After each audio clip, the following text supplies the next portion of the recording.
Sidang pertama adalah sidang yang berkemenangan. Sidang pertama, sidang yang berkembang dengan cepat. Sidang pertama mengalahkan dunia ini.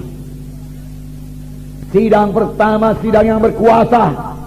Doa mereka berkuasa, pelayanan mereka berkuasa, berita mereka berkuasa. Ini sidang yang pertama. Beritanya sama saja, berita-berita tentang Yesus.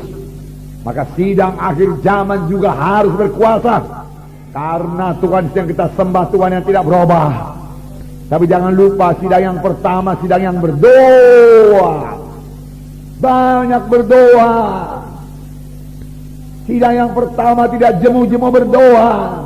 Sidang yang pertama tiap-tiap hari berdoa. Mereka menyangka diri mereka berdoa, mereka suka berdoa. Dan Tuhan menghendaki sidang pada akhir zaman lebih daripada sidang pertama. Bukan hanya sama seperti sidang pertama.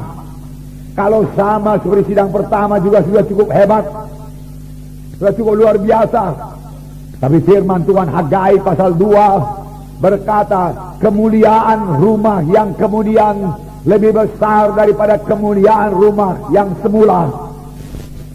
Kemuliaan rumah Tuhan yang kemudian, yaitu gereja Tuhan yang kemudian, gereja akhir zaman, lebih mulia daripada gereja yang mula-mula.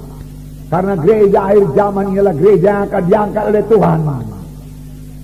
Cintalah yang akan diangkat oleh Tuhan pada akhir zaman ini. Amin, saudara. Tuhan Yesus akan datang segera. Dia bisa datang tiap-tiap saat. Jangan kompromi lagi. Tinggalkan semua dosa.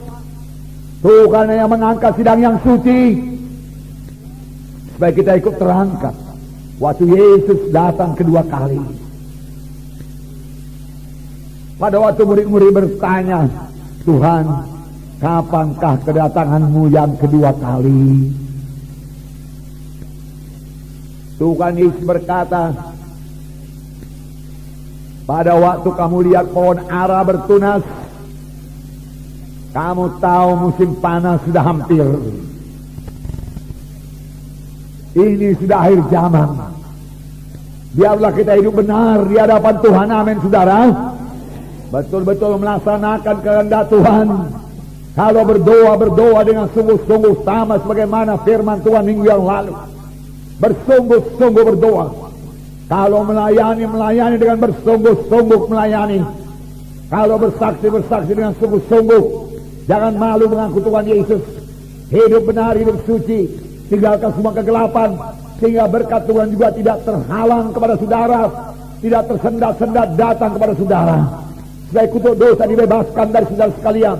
Hidup yang baru, hidup berkemenangan, hidup yang berhasil jadi milik saudara. Yesus mati bukan untuk satu sidang yang lemah. Yesus tidak mati buat sidang yang kompromi. Bukan itu maksud Tuhan. Bukan satu gereja yang plin-plan. Bukan satu gereja yang kompromi dengan kegelapan. Itu bukan kehendak Tuhan. Bukan untuk satu gereja yang mati, tidak ada kehidupan di situ. Bukan.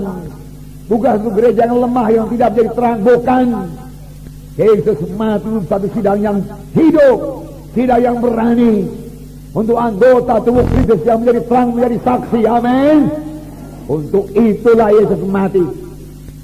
Membangun tubuh Kristus, membangun bangsa pilihan Tuhan, imam-imam yang berkerajaan. Firman Tuhan berkata, supaya kamu memberitakan kemuliaan Tuhan sampai ia datang. Haleluya, saudara. Itulah dia maksud Tuhan.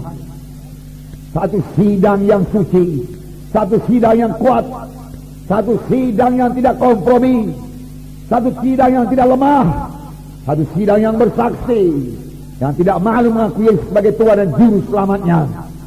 Ini kehendak Tuhan. Dan ini, saudaraku, sudah bertambah-tambah jadi di dalam sidang ini. Amin. Amin. Haleluya, haleluya. Tetapi bukan berarti pula tidak ada kesukaran, bukan berarti tidak ada penderitaan, tidak ada ujian, tidak ada pencobaan. Bukan. harus ada pencobaan, harus ada penderitaan. Tapi bukan penderitaan karena dosa, bukan penderitaan karena penyakit, bukan penderitaan karena kutuk dosa.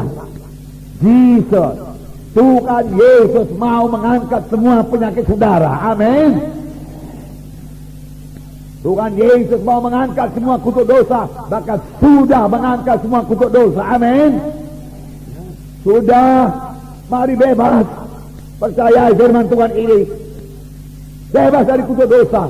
Supaya anak cucu saudara juga bebas daripada kutuk dosa. Itu yang menghambat kita maju.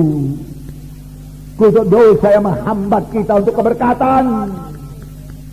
Karena kutuk dosa dari dosa. Kalau dari dosa dari setan. Setan tidak suka anak Tuhan keberkatan. Mari maju dalam Tuhan. Jadi ada ujian, ada pencobaan. Tapi dalam pencobaan itu kita berserah, bersandar kepada Tuhan. Amin. Ini kehendak Tuhan, saudaraku. Kalau tidak ada aniaya, kalau tidak ada pencobaan, kalau tidak ada ujian, maka kekristenan kita akan terus bayi rohani, anak-anak terus. Bagaimana supaya dewasa? Ada ujian, ada aniaya, tapi kita tetap dalam Roh Kudus, tetap percaya pada kuasa Tuhan, tetap dalam Roh. Amin, saudara. Ya, itu membuat kita dewasa. Kerap kali datang aniaya membuat kita bertambah-tambah berdoa.